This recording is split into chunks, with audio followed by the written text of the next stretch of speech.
Hi everyone, welcome back to my YouTube channel. आप देख रहे हैं हमारा चैनल पेपर हैकर। तो आज का जो वीडियो रहने वाला है बीएससी थर्ड ईयर वालों का फर्स्ट पेपर है जूलॉजी का। हमारा जो आज का टॉपिक है वो वाइल्ड लाइफ एनिमल्स के ऊपर दिया गया है, वन्य जीव संरक्षण के ऊपर। वाइल्ड लाइफ कंजर्वेशन यानी वन्य जीवों का संरक्षण करना क्यों ज़रूरी है, क्यों आवश्यक है कि वन्य जीवों को हम उनके आवास और उनकी हैबिट्स को एकदम रेगुलेशन में रखें, उनके आवास को ना उजाड़ें। हमें भी इससे जिस देश की ये धरोहर होती है, संपदा होती है, उस देश को भी काफ़ी इनसे लाभ होता है।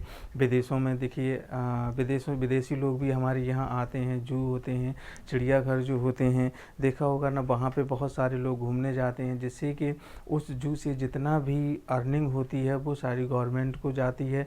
गवर्नमेंट ही इनके देख रेख की व्यवस्था करती है, अरेंजमेंट खाने पीने का, उनके रहने का।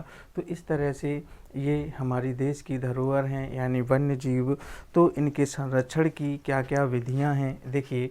वन्य जीव संरक्षण, ठीक है, किए जाने वाले उपाय, ठीक है। वन्य जीव संरक्षण क्या है, देखिए। Methods of wild life conservation, वन्य जीवों के संरक्षण हेतु कुछ उपाय किए गए हैं। जैसे पहला उपाय है यानी इनको सुरक्षित रखने के लिए सुरक्षित पार्क तथा सेंचुरी को बनवाना, ठीक है। अब पार्क और सेंचुरीज होंगी तो ये जो वाइल्ड एनिमल्स हैं, इधर उधर घूम रहे हैं, जिनको कोई पालता नहीं है, वो कम से कम जानवर जो हैं वो जंगल में तो सुरक्षित हैं, वहाँ पर खा पी के अपनी लाइफ को पास करते हैं। तो ज़्यादातर इन लोगों की सुरक्षा के लिए कुछ पार्क बनाए गए हैं, सेंचुरीज बनाई गई हैं। ऐसा करने से लगभग 3 लाभ होते हैं। पहला लाभ तो होता है कि इनकी द्वारा विद्या अध्ययन कराया जाता है, ठीक है। ये कुछ स्टडीज़ में भी हेल्पफुल होते हैं। दूसरा होता है पर्यटकों को आकर्षित करने से विदेशी मुद्रा भी जो होती है उसकी अर्निंग भारत को होती है। तीसरा होता है जंतु अपनी प्राकृतिक अवस्था में विकसित हो जाता है। यानी अगर मान लीजिए जो जंगली जानवर है उसे आप घर में लाकर रखेंगे, घर में कैद करके उसको रखेंगे, तो उसका डेवलपमेंट नहीं हो पाएगा। जो जानवर अगर जंगल का है तो जंगल में ही उसकी वृद्धि अच्छे से होगी, फॉरेस्ट में ही वो ग्रो करेगा, घर में उसकी ग्रो उतनी अच्छी नहीं हो सकती है। दूसरा आपका पॉइंट आता है री इंट्रोडक्शन, ठीक है। री इंट्रोडक्शन में लगभग कुछ ऐसी प्रजातियां भी होती हैं जो लुप्त होने वाली होती हैं, यानी बहुत सी प्रजातियां ऐसी हैं जानवरों की जो लगभग लुप्त होने वाली हैं। इसीलिए वनों के प्रति रक्षा व बचाव पैदा करना भी आवश्यक है, ठीक है। अब जो प्रजातियां लुप्त हो रही हैं, देखिए, लुप्त होने का कारण क्या है कि ना तो उनको उच्च आवास मिल पा रहा है, ना तो उनको खाने पीने की व्यवस्थाएं मिल पा रही हैं, ना तो उनको अच्छे से रहने के लिए शेल्टर हो पा रहा है। धूप गर्मी वर्षा जाड़ा सब सह रहे हैं। हालांकि जब वन होंगे तो उनमें उन्हें कुछ बारिश से भी निजात मिलेगी, धूप से भी निजात मिलेगी, अच्छी हवा मिलेगी, खाने पीने के लिए उनके लिए पानी होगा, खाने के लिए वनस्पतियां होंगी। जब यही चीज़ें नष्ट हो जाएंगी तो फिर ये वाइल्ड जो एनिमल्स हैं ये कहाँ जाएंगे। तो इस तरीके से ज़रूरी है कि वाइल्ड एनिमल्स की सेफ्टी भी बहुत आवश्यक है। नंबर तीसरा आता है मास एजुकेशन, ठीक है।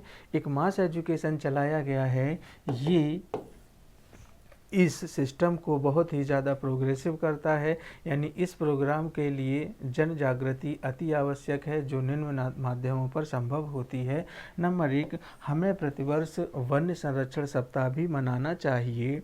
दूसरा होता है एजुकेशनल टूर, लेख प्रतियोगिता, सेमिनार आदि भी करने चाहिए। नंबर नेक्स्ट होता है पाठशालाओं में नेचर क्लब का गठन भी कराना जरूरी होता है, जिससे स्टूडेंट्स को इसके बारे में पता लग सके। नंबर नेक्स्ट होता है वाइल्ड लाइफ पर अधिक से अधिक पुस्तकों का प्रकाशन होना चाहिए, क्योंकि वाइल्ड लाइफ जब तक कोई प्रकाशन नहीं होगा तब तक आज जो स्टूडेंट्स होते हैं इनके बारे में नहीं जान सकते हैं। नंबर नेक्स्ट आता है नेचुरल सेंचुरीज एवं म्यूजियम बनाए जाते हैं। देखा होगा म्यूजियम में आपने बहुत पुराने पुराने एनिमल्स रखे देखे होंगे, बर्ड्स रखी देखे होंगे। म्यूजियम का मतलब होता है जो पास्ट टाइम में चीज़ें थीं और वो अब नहीं हैं।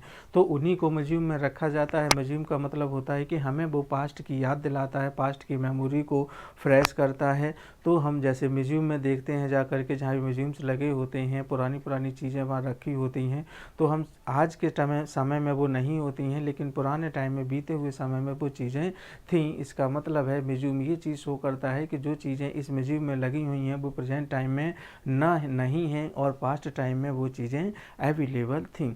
तो म्यूजियम्स भी होते हैं, इन्हें भी रखना ज़रूरी है। वाइल्ड लाइफ कंजर्वेशन के हित में बहुत से संगठन कार्यरत हैं, जैसे एक है IUCN।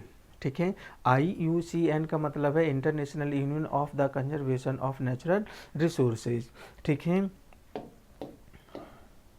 Eight Switzerland. ठीक है, ये जो ICUN है ये स्विट्जरलैंड के नाम से, यानी स्विट्जरलैंड एक गठन था, एक कमेटी का नाम था ICUN। नंबर 3 है red data book, sorry second number है रेड डाटा बुक। ICN ने, देखिए जो ICUN जो आपका संगठन था, इसने एक ICUN द्वारा प्रकाशित पुस्तक जिसमें सभी दुर्लभ प्रजातियों के जंतुओं का विवरण दिया हुआ था, यानी जितनी जातियां विलुप्त हो गई हैं, जितनी जातियां दुर्बल जातियां हैं, दुर्लभ जातियां, उन सभी का एक्सप्लेनेशन इस बुक में दिया हुआ था। फिर आता है WWLF। W मतलब world wide life foundation at Switzerland. ठीक है, में चलाया गया, जो प्रोजीत टाइगर भी इसी के अंतर्गत आता है। एक प्रोजीत टाइगर संगठन था, वो भी इसी के अंतर्गत आता है। ICUN है, WWLF है आपका, प्रोजीत टाइगर है। ये इस तरह के कई संगठन चल रहे थे जो वन्य जीव संरक्षण के लिए बहुत ही ज़्यादा फ़ायदेमंद थे।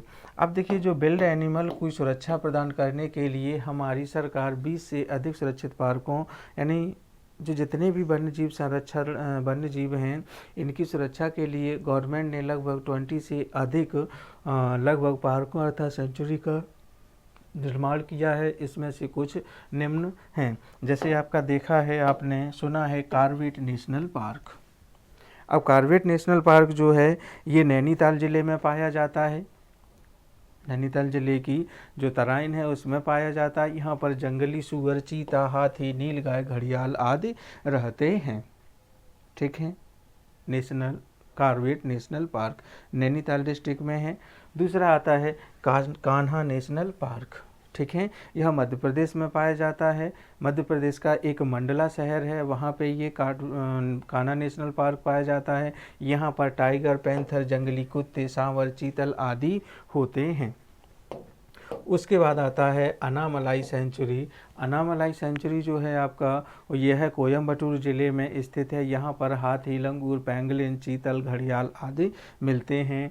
नंबर नेक्स्ट आता है, नंबर नेक्स्ट है मधुमलाई सेंचुरी। ठीक है, मधुमलाई सेंचुरी जो है ये आपकी तमिलनाडु की नीलगिरी पहाड़ियों में स्थित होती है। यानी मधुमलाई सेंचुरी बहुत ही ज़्यादा मनोहर दृश्य होता है वहाँ का। तमिलनाडु की जितनी नीलगिरी की हिल्स हैं उन्हीं में ये पाई जाती हैं। यहाँ पर घड़ियाल मिलेंगे, हाथी मिलेंगे, चीतल आदि उस सेंचुरी की विशेषता है। इस प्रकार से आपने देखा वाइल्ड लाइफ कंजर्वेशन बहुत इम्पोर्टेंट है हम लोगों के लिए, क्योंकि हम ज़्यादा लोग क्या करते हैं कि जंतुओं को मारते हैं। नहीं मारना चाहिए। क्या लगता है आपको कि किसी जानवर को मार करके हम प्रकृति के लिए अच्छा कर रहे हैं? नहीं कर रहे हैं। अगर हम कोई चीज़ मार रहे हैं, पहली बात तो हम उसके पाप के भागी बनते ही हैं। दूसरी चीज़, कहीं ना कहीं हम इकोसिस्टम को अनबैलेंस ज़रूर कर रहे हैं। ऐसा होता है, अमूमन ऐसा है, नेचुरली है कि अगर मान लीजिए हमने किसी एक जानवर को मार दिया, अब वो जानवर जो है, उस प्रजाति का जो जंतु है वो इकोसिस्टम से जुड़ा हुआ है। अब इकोसिस्टम में एक जंतु को मार दिया, मान लीजिए मेंढक को मार दिया, मेंढक कीड़े मकोड़े खा के ख़त्म करता है। छोटे मोटे कीड़े मकोड़े हैं, कुछ कीड़े मकोड़े ऐसे होंगे जो हमारे लिए नुकसानदायक होंगे, मेंढक उनको खा के ख़त्म कर देगा, हमने मार दिया तो हम एक तो पाप के भागीदार बने, दूसरा इकोसिस्टम के भी कहीं ना कहीं इकोसिस्टम को भी हम उससे अनबैलेंस करते हैं। तो इसलिए वाइल्ड लाइफ कंजर्वेशन है बहुत इम्पोर्टेंट है। ज़रूरी है कि वाइल्ड लाइफ कंजर्वेशन ये गवर्नमेंट का ही रिस्पॉन्सिबिलिटी नहीं बनता है, ये सब हमारे जितने भी इंडियंस हैं सबकी रिस्पॉन्सिबिलिटी बनती है कि वाइल्ड लाइफ कंजर्वेशन को ज़रूर अपनाएं, ज़रूर ज़रूर उनकी भी सुरक्षा पर, सिक्योरिटी पर ध्यान दें।